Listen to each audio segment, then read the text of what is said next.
Welcome to Gamescom. Fantastic. Game trailers all access.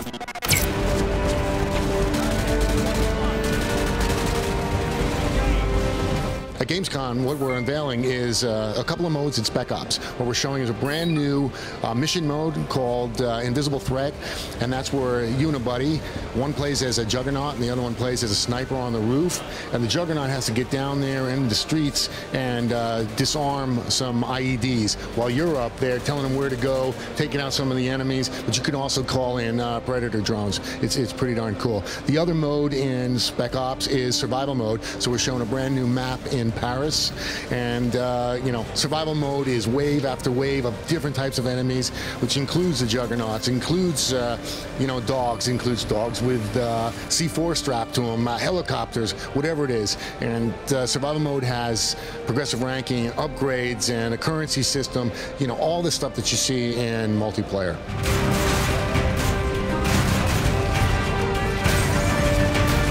Survival mode goes pretty far. As a matter of fact, it's infinite waves. They get more and more difficult. You know, it's you know, some special code that's been written for it, and but you know, now each map is different. So in survival mode, you might have a jungle map, and you might have a city map, and we've got you know, mall maps, all sorts of stuff, and you'll never be able to predict what's happening or where they're coming from, or what's coming next.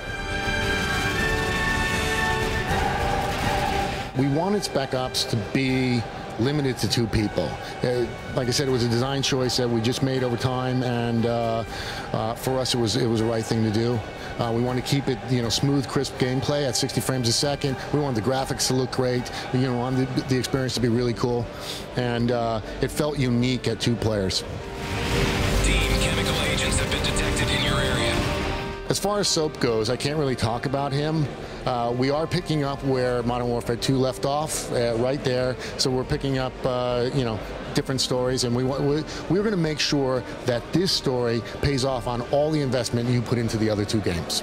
We've been developing Modern Warfare 3, gosh, close to 2 years, maybe a little bit under, but and it's been a hard yet fun and satisfying development. There's a lot of pressure when you're making this game. You know, 2 years is actually a pretty good development time. It forces you to make sure that every minute counts. Get into your pre-pro right away.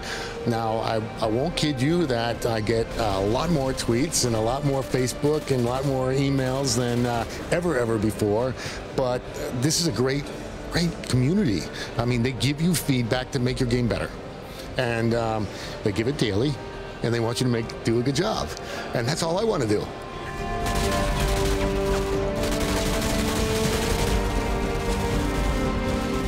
We take the fan wish list into consideration all the time.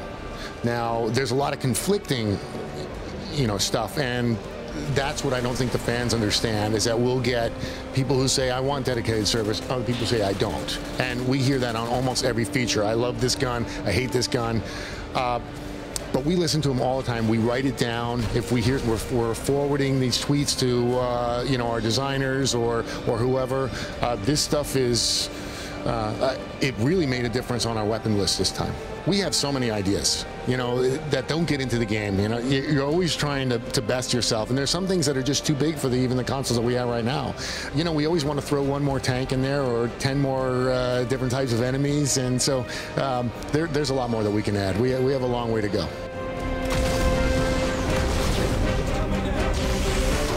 Modern Warfare 3 will be out on the PC, the PS3, the 360, DS, and the Wii, and it's coming out on November 8th. And don't forget, all you PC fans, we got dedicated servers coming.